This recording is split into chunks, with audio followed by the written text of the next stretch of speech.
What's going on, YouTube? Levi of Old Iron Off-Road. We've been building on this 1966 International Scout rock crawler for over a year, and in this video, you're gonna hear this guy fire up for the first time. Stick around.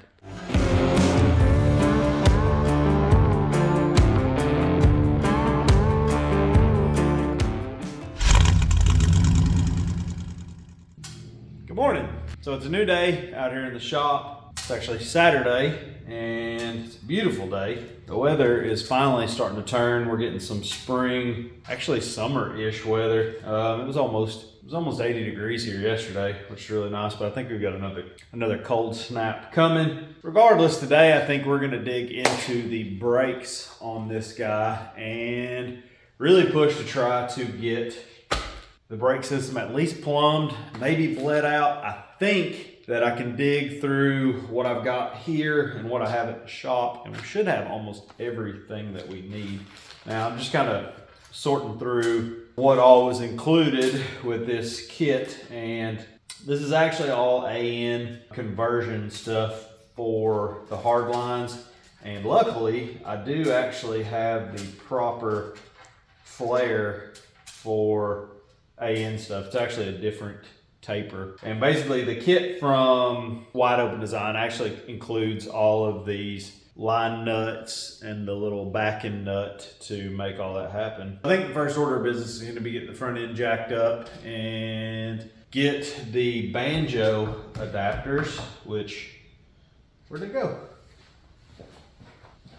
Banjo adapters and banjo bolts. So actually, I forgot to order banjo bolts, but I do have, I think we have the appropriate banjo bolts for the front 60 or 70 as it were, and for the 14 bolt rear. So I think we're good there. Yeah, so yeah, yeah. So we, yeah, yeah, yeah. Yeah.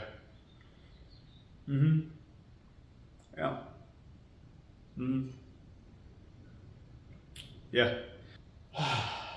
I need to drink coffee. All right, motivated. Let's get the front wheels and tires off.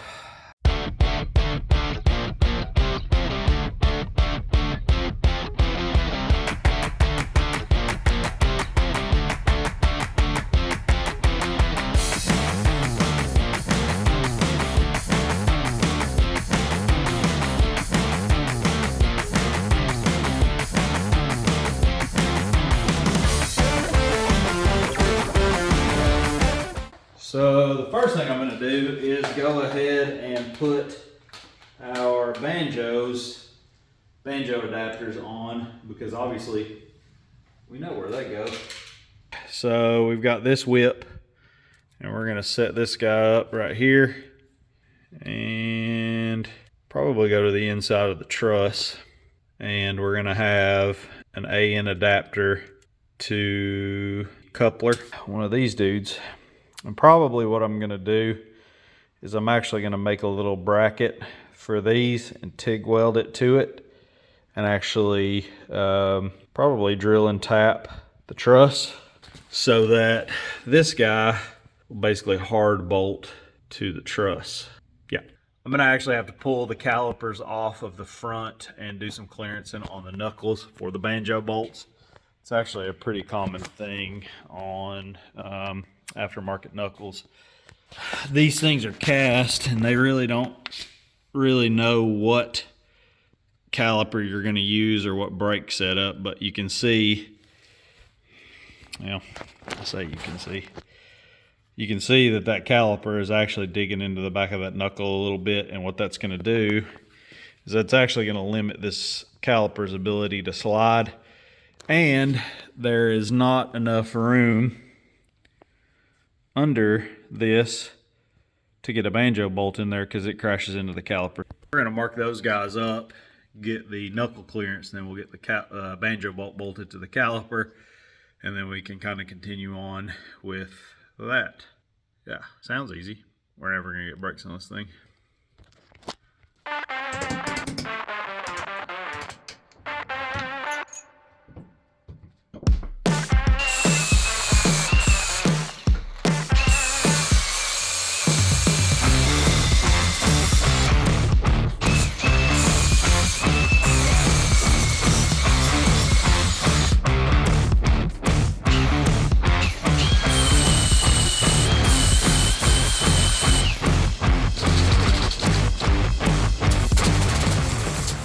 So we got the knuckles clearance, and if you can imagine, the banjo bolts that I thought I needed for the front 60 are the wrong one. So let's walk out to the parts pile. See if we can find an old set of banjo bolts out there somewhere. Ooh, it's windy today.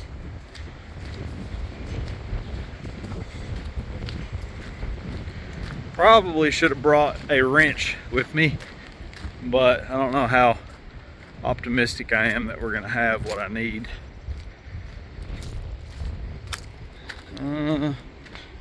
Hey, there might be one right there. Come on, brother. Oh, let's go. We might have, yeah. Surely. Oh yeah. Yeah, we're good. We'll run in the shop, get some tools, we'll rob a couple of these banjo bolts, and we'll be back in business. Well, after all that, I did have the right ones. So GM, depending on the year, depending on the caliper, what model you get it for, could use a couple of different banjo bolts. There's like a 3/8, there's a metric. I thought the 7/16 fine thread calipers, and these are the corresponding banjo bolts. And look at there, that one threads right in. The other one that I grabbed that made me think I had the wrong one actually has some boogered up threads. So we had the right ones all along. Yeah, okay, we're good. I'm gonna get a tap, or I'm gonna get a die, chase the threads on this one. We should be good. Maybe we'll put brakes on this thing today. All right, so a little clearance in, and sometime later, we got the calipers back on. You can see the banjo bolt nestled in there. Now, I know people probably watching this are gonna be freaking out and saying that you've actually taken strength off of it. But what you have to remember is this knuckle has 6 studs, so they've extended the surface area. Typically the knuckle would stop here and taper off. So really, we haven't taken any meat off that wouldn't necessarily already be gone on a stock knuckle. And one thing I did make sure to do, and one thing you do want to make sure when you're grinding on stuff like this, you want to try to avoid like sharp edges and like gouges. You want to kind of radius and flatten everything up to make sure you take stress risers out. But now we can thread in our flex line and we can get it attached somewhere in this area. Now the next thing I'm going to have to try to figure out is I do really want these unions to be hard mounted to the axle tube, or I'm sorry, I do want these to be mounted hard to the truss. And I don't know how I'm going to go about that. I thought about TIG welding a bracket on them with like a little bolt hole so it could actually be bolted. I don't know. They send a whole 3 cushion clamps with the kit, but I actually have a bunch of these. So I don't know, we may drill and tap holes for the cushion clamps to hold them in place. I know that's not going to be hard mounting these, but at least it'll hard mount either side of the brake line. So I'm going to eat some lunch. We're going to dive back into it. The cleanest way to do it's not the easiest way, but I definitely want it to be nice. I've gone this far with this truck, so we're going to go ahead and draw up a couple of little simple tabs, and we're going to weld tabs to the fittings, and then we're going to weld them to the truss. And we are going to make, for the link bars, we're going to make some tabs that actually have a little bracket where you can either run a tie wrap around them or a hose clamp or something. You'll see what I'm talking about. Should be pretty straightforward.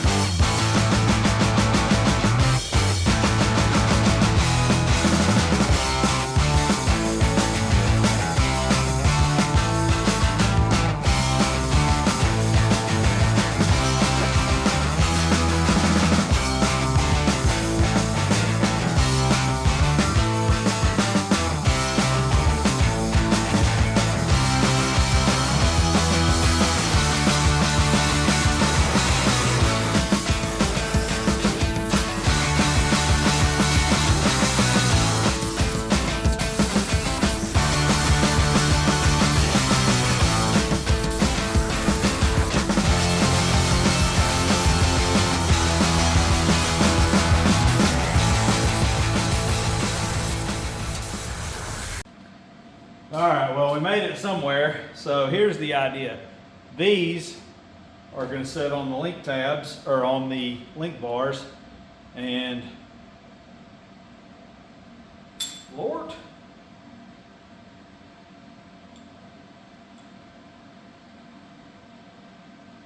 Well, I guess I should have checked the size of those before I continued on with what I was doing. Those are huge.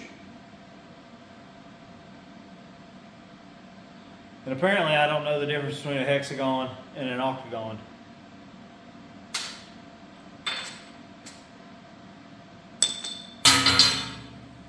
Idiot. I'm going to draw these up again. We'll make another attempt at this. Alright, so now that I figured out what I'm doing, these should actually work very nice. Now that I realized I needed a hex, not a stop sign, because idiot. Anyway, so what I'm actually going to do is I'm going to tack weld with the TIG this union inside of this little bracket. And what these will do is these will allow me to clamp a solid piece to the link bar and run a whip on either end. And on the actual truss for the hexes or the unions, I can run these, just tack weld these in and weld them to the axle truss. And then for the T's, I just cut out a little tab, a rectangular tab, and I can actually TIG weld that to the tab, and it should hold everything nice and steady. And we're actually going to use stainless filler.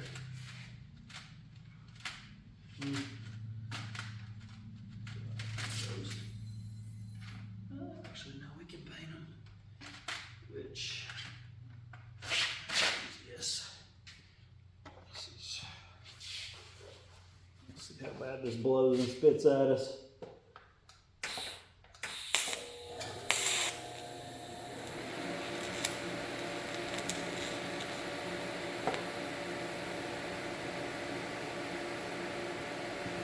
I thought leaving a cap on there might have been a good move, but apparently it wasn't.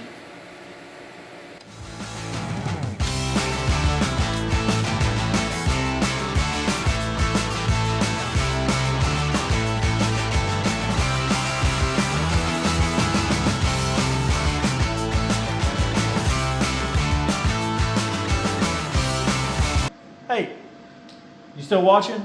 If you're still watching at this point, do us a huge favor. Reach down there, hit the subscribe button, make sure to hit the like button, and also click the bell icon for notifications when new videos are uploaded. Did you know that only I think 20% of our viewers are actually subscribers? So seriously, if you're watching this video, take 2 seconds and hit the subscribe button. It's free, it doesn't cost you anything, and it really helps us grow the channel. So, thanks. So we got these all tacked up, and I think they came out pretty well. Focus. Kind of see what we got going on there. It's just tack welded, nothing crazy. And the idea is to take this guy and attach it somewhere like so, and our hard line, soft line will attach to it, and then we come off of that with our hard line. And on the other ones, these guys,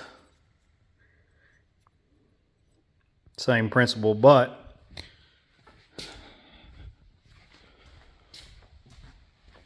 we can attach this to our upper hose, or to our upper focus, to our link via a hose clamp or a cable tie or something, and our hard line can run down that, and then we'll have a whip coming off of each end of the link. I went ahead and threw fittings in the master cylinders. And if I haven't talked about this, this is two 1-inch bore master cylinders, and I think I did mention the pedal. We're running a 15-inch pedal, which translates to like a 10-to-1 pedal ratio, something like that. Called Willwood, and they spec'd all this out. They said it should be in the ballpark. We're also going to be running some residual pressure valves. And I know this is probably going to be a topic for a subject of debate, whether or not to run residual pressure valves. Typically, you only run residual pressure valves if your master is below the level of your floor, like kind of up above the calipers, or below the calipers or in line. And what happens is it helps prevent fluid from bleeding back into your master cylinder. Same principle applies here. Now, what we want is to keep 2 pounds on the calipers, because these calipers are huge and those master cylinders aren't that big. So what happens is it keeps 2 pounds of residual pressure into the calipers. That way the first pedal push isn't just moving a ton of fluid. So hopefully that'll help with pedal feel. These are still kind of hot. Those are real hot.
All right, so we hustled through getting those all welded out, and we have all the tabs welded onto the axle. I went ahead and installed the short sections of stainless braided hose. So now, hopefully this makes more sense. I'll show you what we're working with. So we've got our short whip to that union, and then there's going to be a hard line from there over to this T. I forgot to put paint on that T. Cool. I need to take that back apart and paint it. And that whips up to there. And another hard line will go to there. And you can kind of see, obviously same thing on this side. You can kind of see how these doodads worked out. I think those are pretty slick. And the main reason I didn't want those permanently attached to the link bar is obviously if you adjust the link bar, that's going to change the orientation of the brake line. So if you need to adjust the links, you can just take this loose and you can actually still rotate the link and keep your brake line in place. We're attached to that one. Short whip comes up to here. This is going to run up to our master cylinder. Same situation on the back. Got our short whip to there, to the T, there. That brake line ended up pretty stubby. We probably could have just done a full section of braided there, but whatever. So I think those turned out pretty well. I'm gonna get some paint on that, go through and snug all of those down so I know they're all tight. And that's probably all we're gonna get done for today. I'd intended on hustling through the brake system and planned on getting it completely done, but as we all know, things just take infinitely longer than we planned for. But rest assured, we'll be back on this guy. So it's Sunday, and I decided that I would sneak out here for a few minutes after church and try to get a couple of brake lines made. I actually went ahead and installed the residual pressure valves, and I think for today we'll just try to get from the master cylinders down down to the residual pressure valves plumbed. So obviously there are our master cylinders. There are our residual pressure valves. So yeah, I'm gonna take a piece of TIG wire and I'm gonna bend up a shape that gets me in the vicinity and then make up those two lines. Get a couple of pieces of TIG wire bent up, that way I can get a measurement. I'll show you the little tool I use for straightening brake line if you haven't seen that, and we'll get those lines made. So aluminum TIG wire is really easy to work with, and that's kind of what I like using. So we're gonna come out of there. And it doesn't have to be perfect, just a good generalized shape. That way you kind of get a feel for where the ends are. Obviously our finished product will be cleaner than that. So that kind of gets us in the ballpark though. So I'm gonna measure this. That way I know how much line I need. We'll get one made. Here's the tube straightener I have. This is a pretty handy little unit. They make a bunch of different ones. They make some handheld ones that are kind of specific to the line size. And those are great if you're only gonna be working with one size of tubing, but I use a bunch of different stuff. I use 3/16 all the way up to 3/8. So this one works really well for me. Now nickel copper, I mean, you can see how easy that is to straighten it by hand and get it pretty good. Actually, that's a big enough piece, I'm not even gonna worry with that.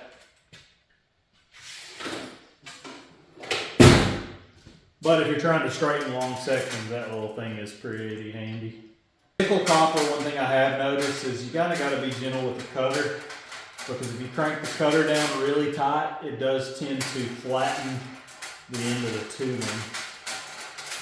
So smaller increments seem to work better.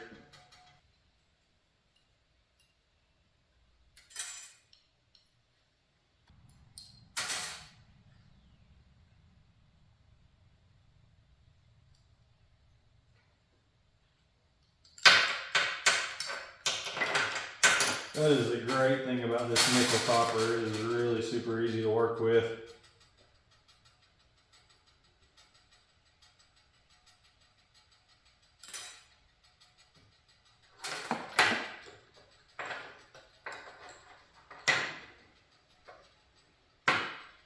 You can bend this stuff by hand, which I do a lot of times, but it just looks cleaner if you bend it with the bender.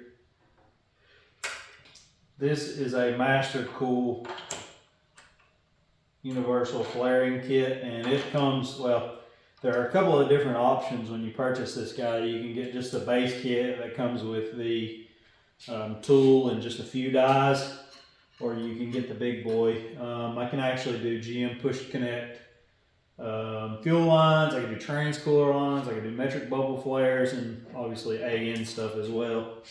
So really killer setup. If you do mini brake lines at all, just go ahead and treat yourself.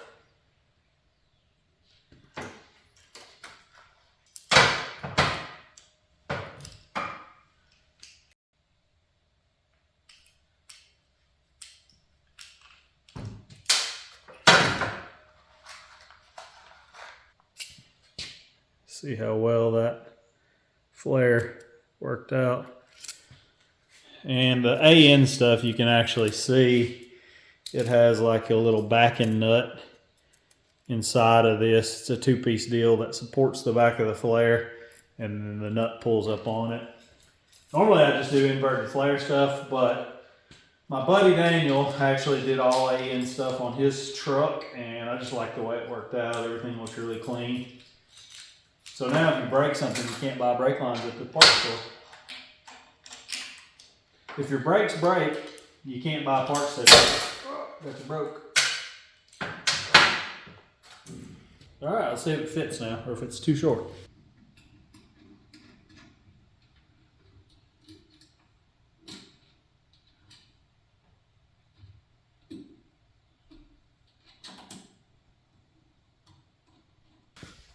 One brake line. And now we'll make about 2, 4, 6 more of those, and we'll have this guy plumbed and be ready to bleed the brakes. That'll be awesome to have this thing stopping.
All right, so we've been at it a couple of days and we finally managed to get all the brake lines done on this truck.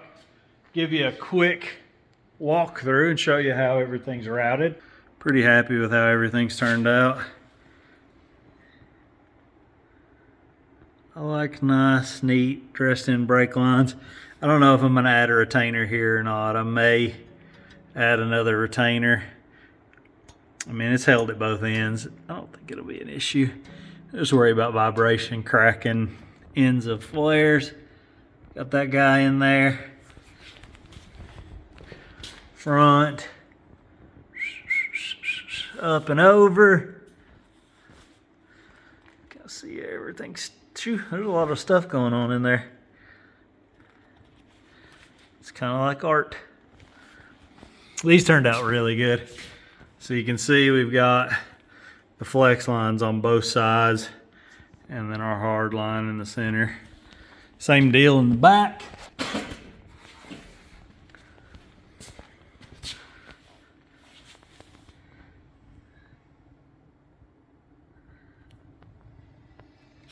So we're gonna throw a little bit of fluid in this dude and see if we can get the brakes bled out. So this is a Phoenix bleeder. If you're bleeding brakes by yourself, this thing is super handy. It actually draws from this canister. It's got a handy dandy magnet on the canister, and it actually reverse bleeds. Instead of having to push all the air down to the caliper, you actually push all the air back up to the master cylinder, which is kind of the direction the air wants to go anyway. So got a little fitting on the end, clip this guy on the bleeder, pump it a few times, and it should push all of the air up and out once it fills the calipers up. So get this guy set up, get the brakes bled, and see. I'm interested to see how the pedal feel is going to be on this thing.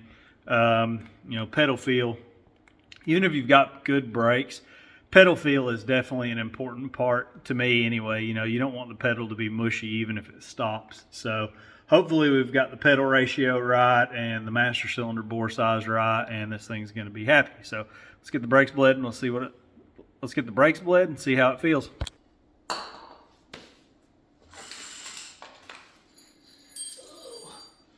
All right.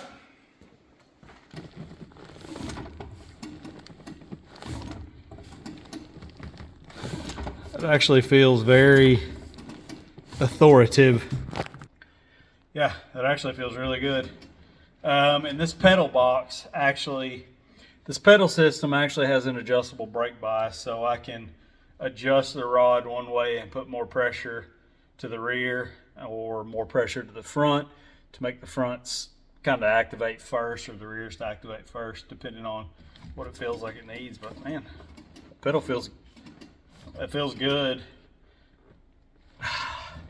I'm really wondering if I'm going to regret not having power brakes in this thing. I hope not.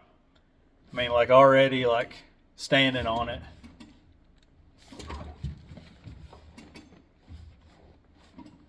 That pedal feels firm. Pedal feels good. Like it feels firm, but oh God, feels like it's going to be exhausting on the old leg. Oh man. We're committed now. Race car.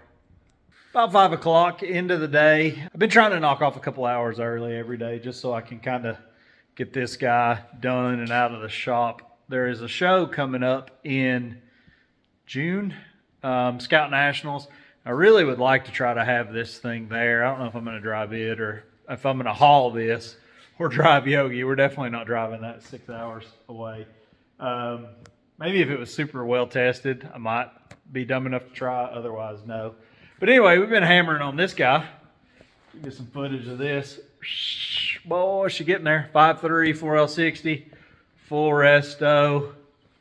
Paint job's killer. Daniel knocked it out of the park. Swing out tire carrier bumper. Really nice interior. Jamestown Rod Shop. Killed the interior on this dude. Nice door cards, nice factory seats. 1980 rig, so we're trying to use as many of the 1980 accessories as we can. Anyway, thought I'd throw some footage of that in. But today I think, continuing on with where we're at in this build, I think that it's going to make sense to go ahead and get the trans cooler and the transmission plumbed up. That way we can throw some transmission fluid in this guy. So we'll dig into our box of parts we have here. Got a ton of parts. Show you what I got.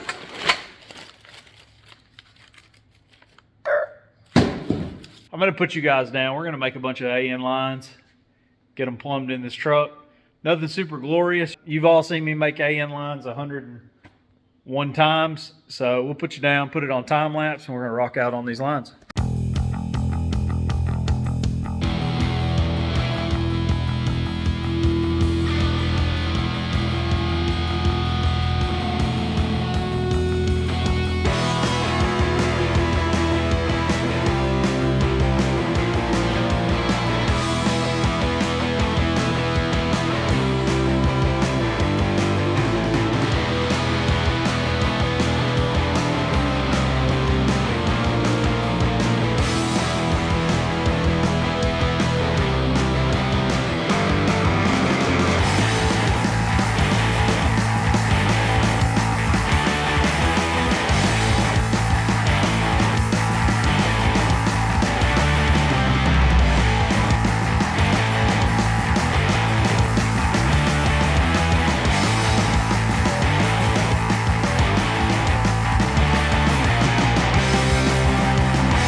And just in time for dinner, we got this thing buttoned up. I'll flip you around and show you what we've got going on here. So we opted for an auxiliary trans cooler just to kind of help keep temps down.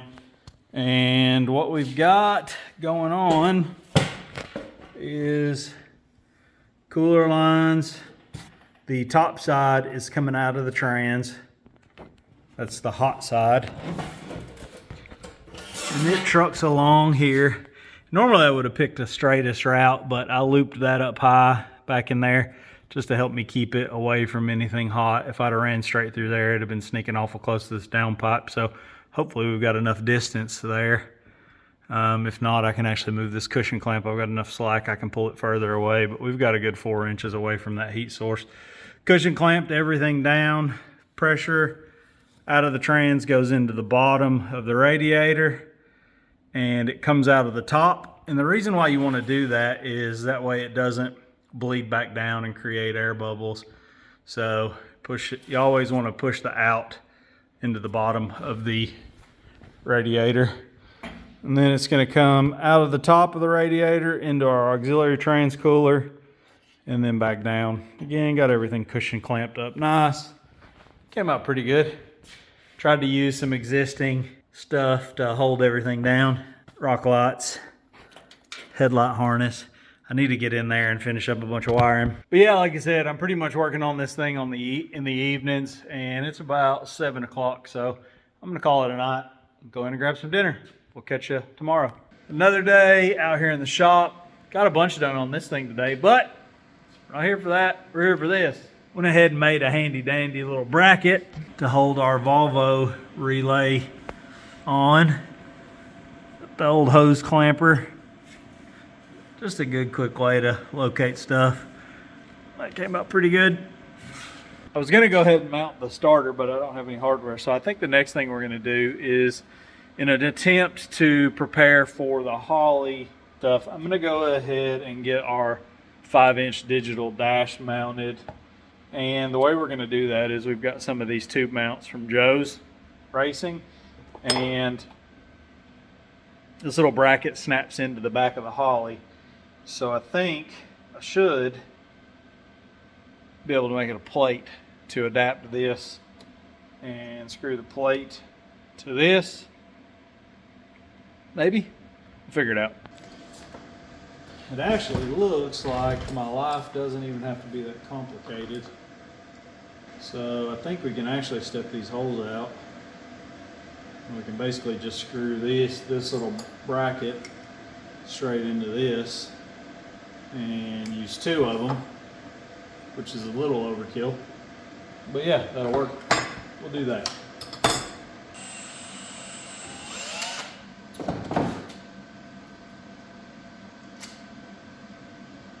I like easy. That work for you? Works for me.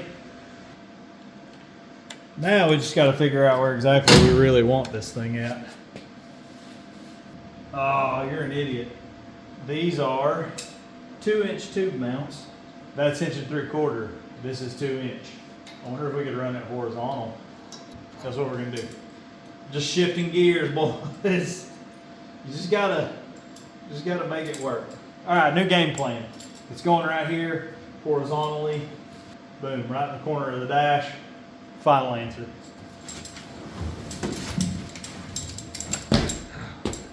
Now, the question is will our hole spacing line up for our screws? Close enough, I think we can cram rod them in there. Luckily it's plastic, so fake it till you make it, folks. It's not very close. Real world problems require real world solutions. I lost all my screws, lost my Allen wrench. Egg these holes out a little.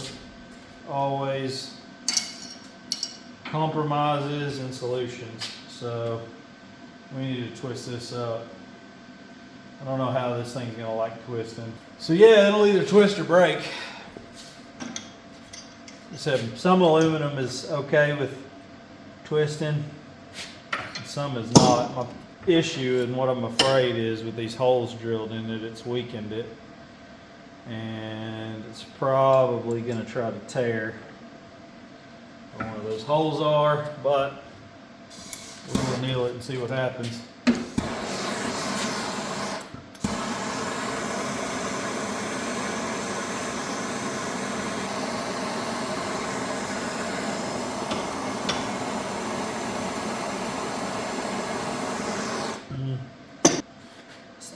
This is gonna break. Yep. That's probably hot. Ow! That's real hot. So that's a no-go. Yeah, that's asking a lot out of it. I'm gonna chew on it for a minute. We'll figure it out. All right, I tried to be lazy, but it sucks. I mean, it's in there, but it's pointing down, and I can't let that ride. I went ahead and finished ripping this one, but you can see it's actually got some twist to it now, and I think that's probably enough to correct our issue. So I'm going to clean this up here, Clean that up there. We're gonna break out the old Miller Dynasty, and we're gonna TIG weld it back together.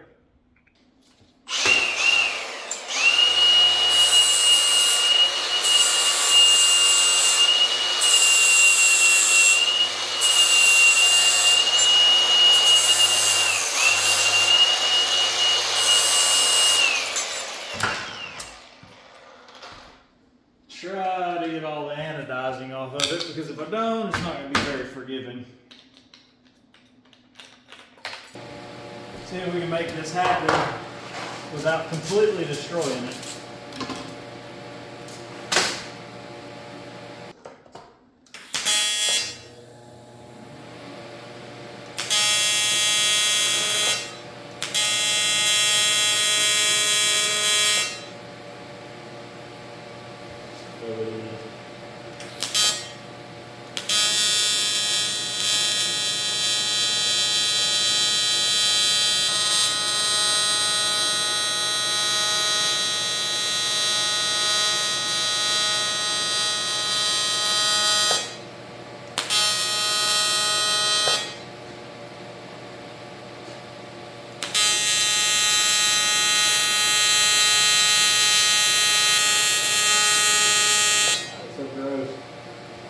Dirty. That'll do big, that'll do. Clean it up a little bit. We almost knocked the oxide off. We almost knocked the anodizing off of it. Cool. Now you're thinking, Levi, just gonna paint that? Oh, not now. Oh, that's gonna be way better. Yeah, that'll work.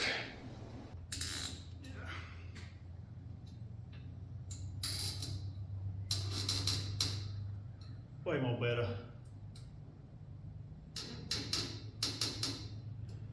Like it? I like it.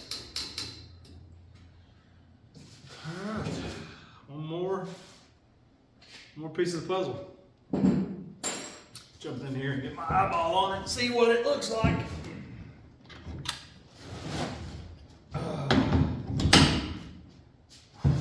Wop, wop. Wop. Yeah, that's way better. You can see that it's tilted up enough that I can actually see pretty well. I like it.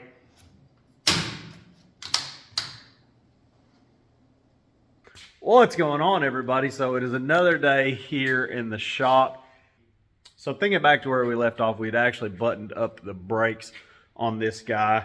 And off camera, I went ahead and tackled a few little odds and ends, nothing too serious, but we ended up addressing some of the wiring that I just had hanging. I actually got the headlight harness routed in, and got this side routed as well, and we went ahead and boom, got taillights on this guy. Got the fuel pump and sending unit wired. I'm gonna redo this. I'm not real happy with that. I'm gonna actually just extend that and bring it in here so that looks a little cleaner. But we've got taillight wiring ran up through here. This is going to be for some pod lights that we have for the back. So nothing too crazy. Oh, went ahead and got our pod mounted too. We're actually running a switch pod. We're actually running a switch pod from Novsite as well. I went ahead and got it mounted.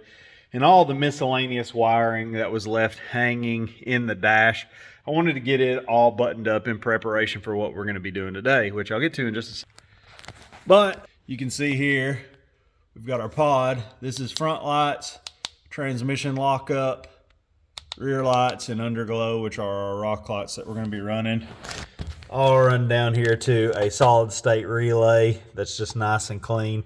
One thing I didn't realize about this thing that I'm not going to say I'm not happy with yet, but I didn't realize when I ordered it that This is actually wireless, and it has to be charged every so often, which I'm not sure if that's going to be convenient or not, but it uses a radio signal to communicate with that. For whatever reason, if you were 20 feet away from your rig and wanted to turn your lights on, I guess you could. Not really something that I'm super interested in, but we got it all buttoned up and got that stuff wiring. So that brings us to what we're going to be doing today.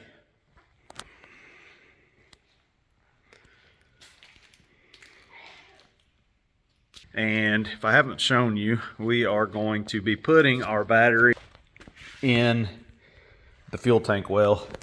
We have this rough stuff mount that is going to be a little dark in there, but use your imagination.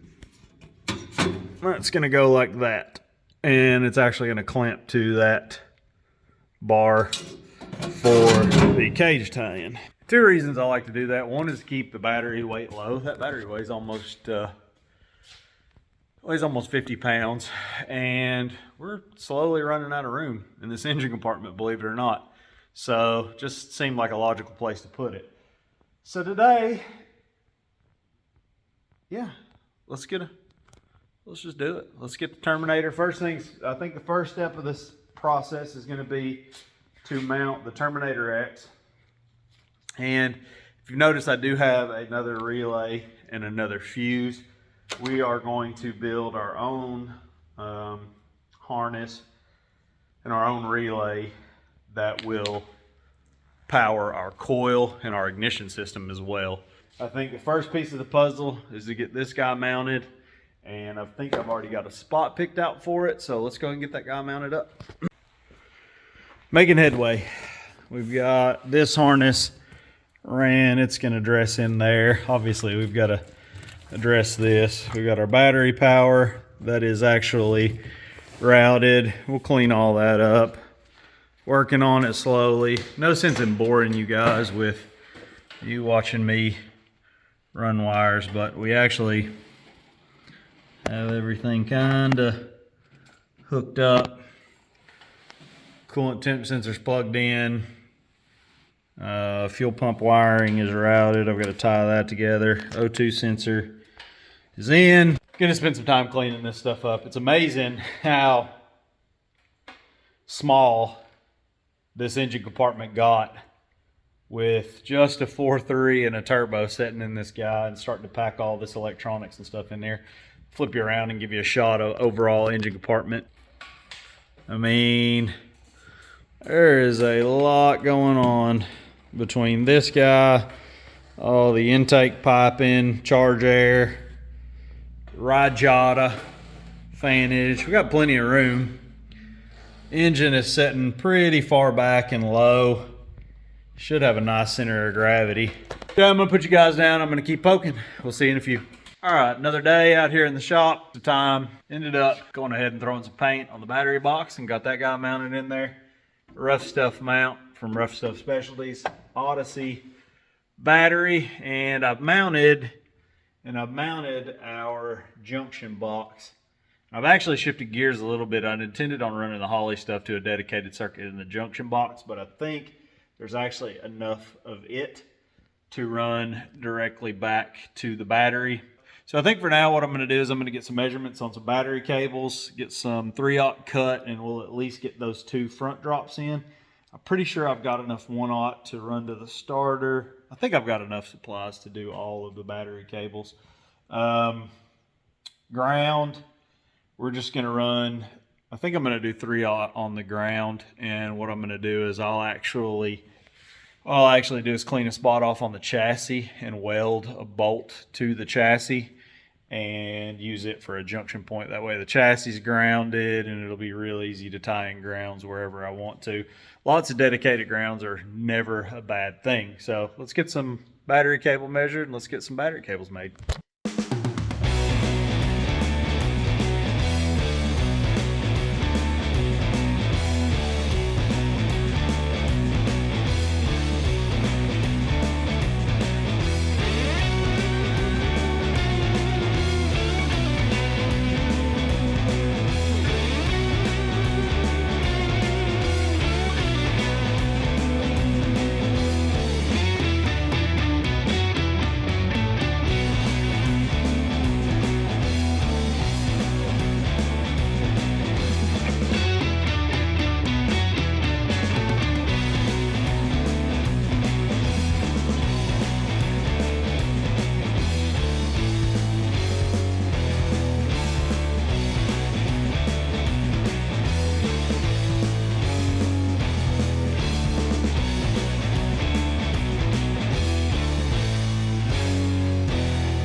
Well, it's dark under here.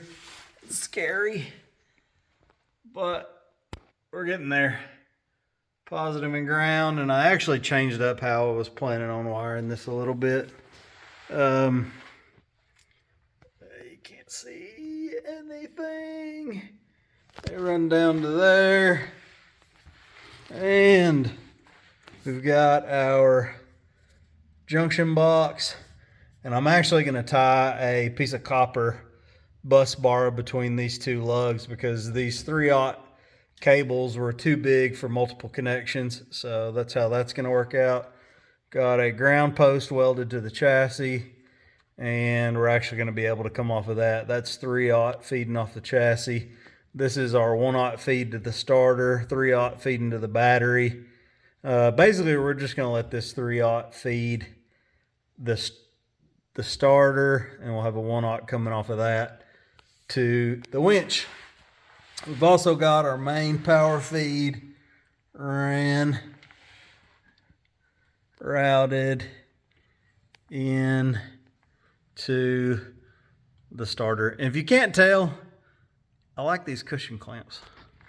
So we've still got a few more power connections to make. I've got to run a hot wire into the disconnect.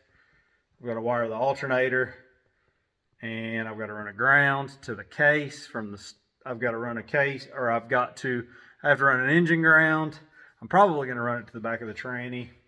Some miscellaneous grounds here and there, body grounds and whatnot, but we're getting there. Yeah, boy. Well, I've done it now. I think today is the day. I spent a little bit of time out here. I stayed out in the shop until about 11 o'clock last night, buttoning up some of the battery cables and finishing some of the wire. Still got a little bit left to do as far as ground stuff goes, and the thing's nowhere near complete at this point. We don't have fans wired in yet, but I think we're gonna fire this thing up. So I'm gonna start pouring some life blood in this guy, and we're gonna see what leaks. And I'll fire this thing up.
Oil is flowing in the block. I'm going to run this tank empty, spin the engine over a few times by hand, let it get good and lubed up. We're going to kick the tires and light the fires. All right, well, as you can imagine, I had to fix some things, and it wasn't anything serious. My fuel gauge was pegging all the way to full, and I was worried I'd hook something else up wrong. But that's a 0 to 90 ohm sender, so infinite open circuit is way past full. And that's what I was doing, and I forgot to hook up a ground in the back that grounds the fuel sending unit and the fuel pump. So we needed to dig into that anyway. So the terminator is all hooked up. I need to hook the cables back up. Actually, unhooked the unit. So the first time I power this on, I'm thinking the SD card There's an SD card in this, and there's an SD card in the standard handheld. I think this should function just like the standard handheld and take me through the wizard. So the first thing we're going to do is answer some basic questions. Cubic inch, idle speed, forced induction, yada, yada, yada. We'll go through the wizard and get this thing kind of, basically tell it it's not a refrigerator. And I will pull this, the base map that it establishes, off of the handheld onto my laptop and do some fine tuning. But for now, you know, we're not running this thing hard under load. To fire it up, it should be fine. So I think we're ready to power this dude on. Sweet, Terminator is powering up. 4150, 4 injector, 6 cylinders. We want the Freedom units. Engine displacement, 263. I think that's what it is. I need to go check that. I'll be back. I was way off. It's 262. Oh. I should do this. 260. Oh, clear. 262. Okay. Next, target idle speed. Warm idle, we're going to set at about clear 750 RPM. Okay, next. Camshaft spec, below 235 degree, above, it's a stock cam, so below we're going to GMHEI, computer controlled. Fuel pressure, I don't know that matters. We have to set it because we have a regulator. I mean, I know the system knows the system needs to know so it can correctly calculate the pounds per hour on the injector flow rate and all that stuff. So I would imagine, I think 60 PSI will be running on the edge of our pump since this thing is forced induction and we're going to have a pound per hour raise, or a pound per boost, pound of fuel pressure raise per pound of boost. We'll say 43 pound PSI at the fuel pump until we figure out other. Fuel power adder type. Turbo. Next, we are running a Holley 2-bar map. Next, watt. Okay, next. Timing retard per pound of boost. Or 1 degree, we're gonna back it off a degree per pound of boost. Wide open throttle, target AFR at 0 PSI. We're gonna go to 12.5, and then we'll fatten it up as it builds boost. We'll call it 12. No, 12.5. Again, this is just a rough end. We'll see what happens. We'll have to read plugs and all that stuff. There's a lot to this. And 12.5, I mean, again, these settings are at 0 PSI. AFR offset per 7 PSIG. So that's going to pull us all, well, basically we're at 0 PSI, at 7 PSI. That's going to pull us, we're going to fatten it up. We're going to go nice and fat. And that pulls it down to 11 at 7 pounds. Press next to start transfer. Next. Cycle ignition power to complete the setup. Off. On. There's the fuel pump prime. Somewhere in here back we need to find TPS auto set. Settings. ECU overview, local setup. Let's get the instructions. Actually, excuse me. All right. TPS auto set. Wizards. There it is. TPS auto set. Make sure ignition is on and engine is not started. Press start to begin. Start. Slowly press the... I don't have a throttle pedal. We're gonna have to go out here and do it.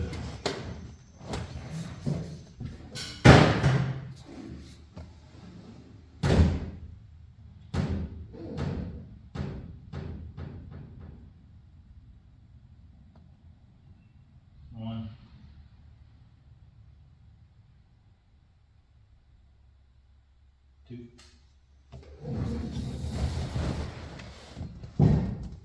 Next. TPS auto set was successful.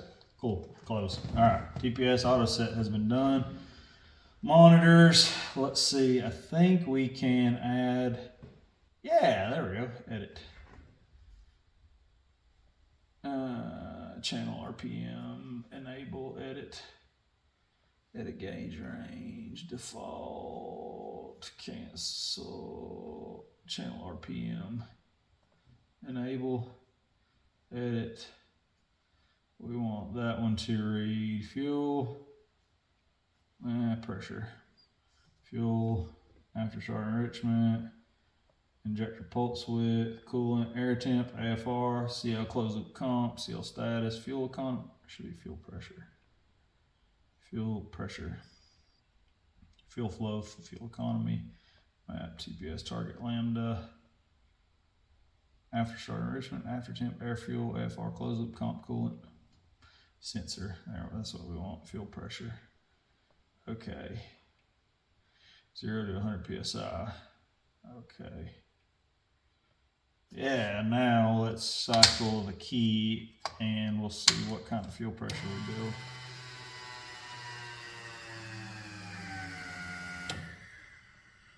£87 pounds. We should probably back that fuel pressure regulator up just a little bit. All right, fuel pressure is set, engine is in park, tranny's in park. See if we have contact at least.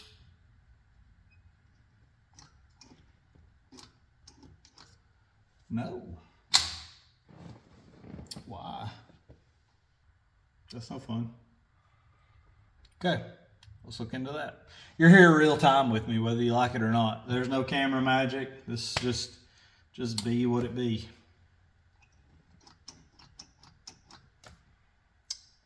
Yep, that's a problem. I'll be back. All right, so if you don't wire the starter right, it won't run. I had the starter, the crank signal going to the ignition side of the starter, so.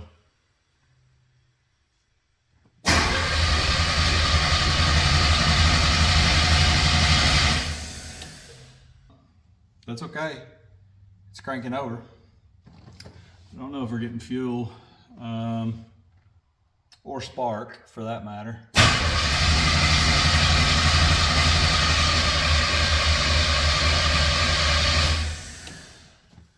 All right, I'm gonna pull the hat off of the terminator and make sure. I never did hear a fuel prime, which was weird. Usually when you power these on, you get a fuel prime.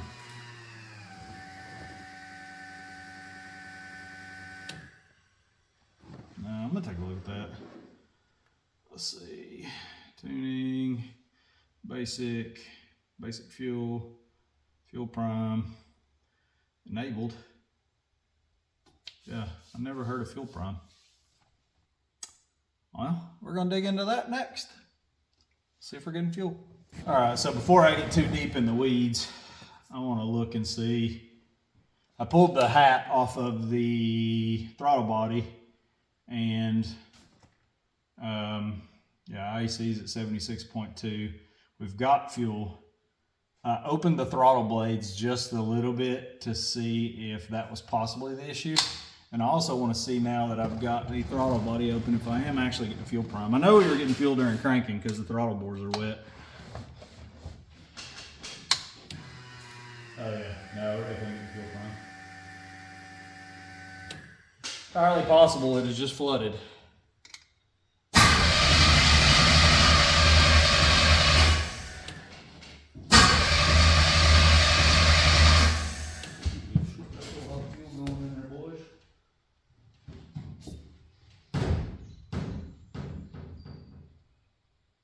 I suspect we're not getting any spark for whatever reason.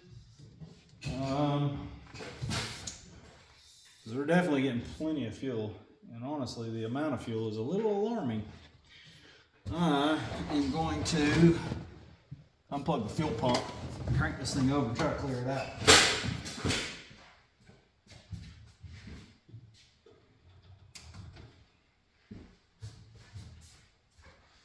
Be cool about a throttle pedal.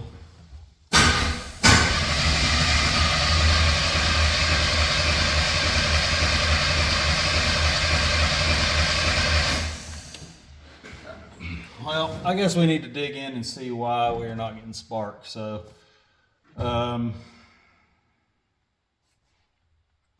yeah, that's the next piece of the puzzle. I would assume we're not getting any fire. I don't know. I don't know if I never noticed if we were getting crank signal here or not. Yeah. I'm showing crank signal. Work my way through this, 'cause it's fun and I love it. Old spark tester. And I'm actually just going to run through that cap. We're getting crank signal, so that's good. Let's see if we can just bypass one of these plug wires and see if we're getting any spark.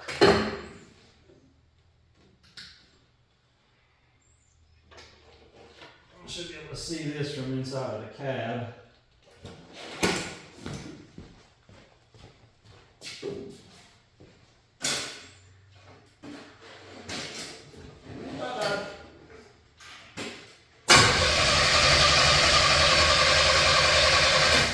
No spark. Why no spark? We have power going to our coil curl. Let's make sure, which I would imagine we have to, or we probably wouldn't have cranking signal.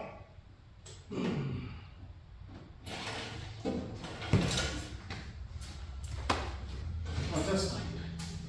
Ah. You're holding it. Can I have my Tesla light? Thank you. So key on, we should have power to the curl on that pin. And we don't. We have no power on our coil. You know what? I put a sealed fuse box in this thing for the coil feed, and I bet it doesn't have a fuse in it. Oh, no. Let's check it now with the ignition on. Hopefully we still don't have power. That would be an easy solution. Yeah, we still don't have power to the coil. Now let's figure out why. Coil, fuse, sealed fuse holder. Boom! No fuse in it. God bless.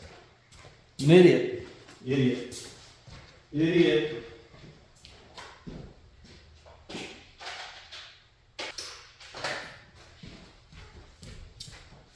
Now, at least there's simple problems.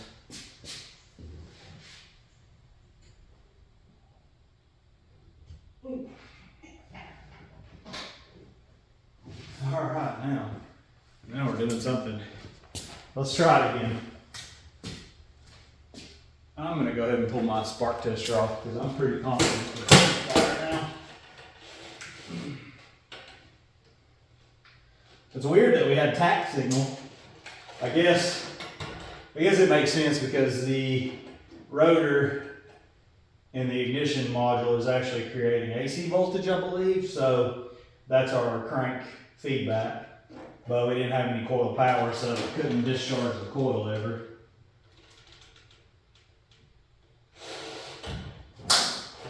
Right? Sure. Alright. She's gonna do it now, boy. She's gonna do it. Come on, baby. Be with me. Fuel pump is still unplugged. There was a lot of fuel in that intake.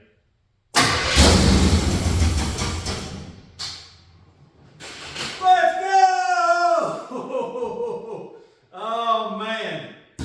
I'm such an idiot. I caused myself more heartache and more pain than I should. But honestly, you'll have that on those big jobs. All right, I'm going to put the hat back on the intake as soon as I find what I did with my screwdriver. And I actually did adjust the throttle blades a little bit, so I'm going to have to go back through and do a TPS auto set again, which we'll have to fiddle with as we set throttle and all that stuff. But man, it lit. Oh boy. Oh, that's awesome. Still got power. All right, so we've temporarily hooked up the PCV valve. I've got to redo a lot of plumbing. It's pretty, it's not gross, but the vacuum stuff is a little fiddly, and nothing has a hose clamp on it right now. Anything with boost should have a hose clamp on it, so I've got a bunch of stuff coming for that. I think for the time being right now, we need to fire it. See if it's up. Yeah, a little bit. We're gonna fire it, see if it'll idle. Run it through the gears, check training fluid, top off power steering. I need to get a bottle of that over here so I can kind of monitor that. Basically just let fluids kind of percolate and kind of warm up. Get some lights in quick a second time.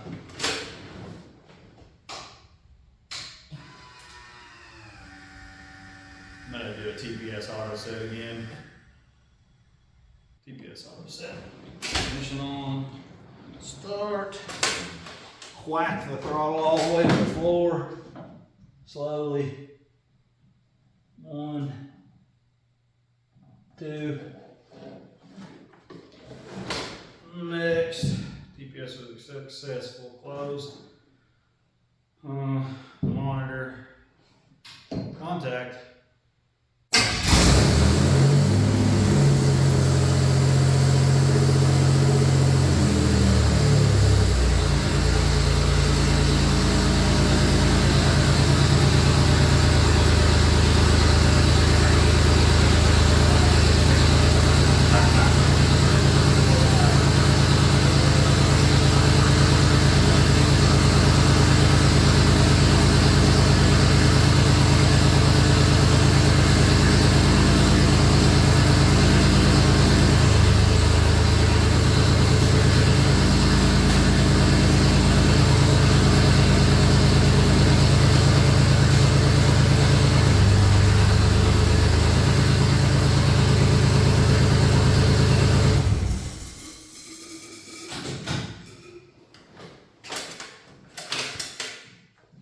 This thing's gonna be loud. Oh, it's gonna be so loud. We may be trying to figure out a way to put a muffler in this dude. I just wanted to stop and put some power steering fluid in it. I knew it was gonna be unhappy. We need to probably, I didn't look and see, but I would imagine the AC was back at 0, so we need to try to back some throttle off of this dude. See if we can get the idle down a little closer to target. I know it's not warm yet, but it was screaming. It runs though. Holy crap. It runs. That's awesome. All right, I'm gonna run around like a crazy person for the next few minutes, checking fluids and all that good stuff. Make sure the tranny goes into gear. Now the power steering fluid should be happy. Pulled the tranny through the gears. I'm hoping it actually took. We'll see. We'll do work, and this part's a little stressful.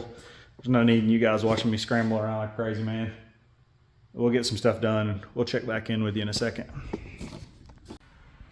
So I didn't want to run this guy too long yesterday because the cooling fan wasn't hooked up. I actually spent some time, went ahead and wired all this in. I went ahead and wired the cooling fan in, set the static timing, or verified the static timing, and set the inductive delay as well. Basically, setting the static timing or verifying static timing is just making sure that what the distributor is actually set at and what you're seeing at the crank is what the ECU thinks it's at. So, and the inductive delay is basically how long the distributor takes, or how long it takes for the ECU to see signal from the distributor. What can happen if if your inductive delay is off is as you rev the engine up, it can either advance or retard unnecessarily. I played around with the timing curve a little bit last night.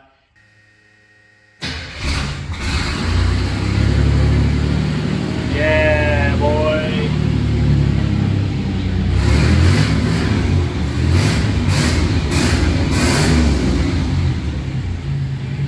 What about?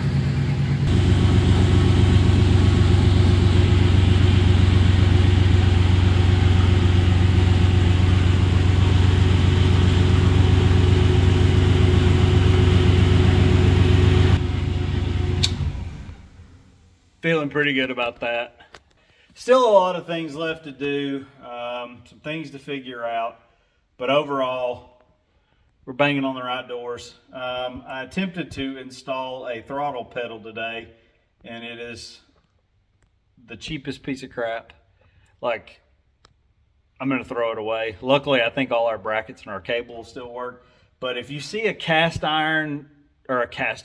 if you see a cast aluminum Speedway throttle pedal and that's the only throttle pedal that you can get for your rig, just forget about it. Run a string out the side of the window and use that. It will be way better. So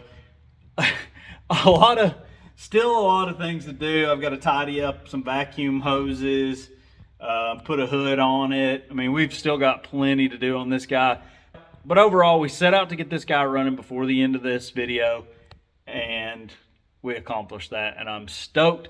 If you're not subscribed, take 2 seconds, reach down there, hit the subscribe button. It's free, it doesn't cost you anything, and it helps us grow the channel. Leave us a comment, let us know what you think about this rig, and make sure to hit the like button. Thanks for watching. Enjoy.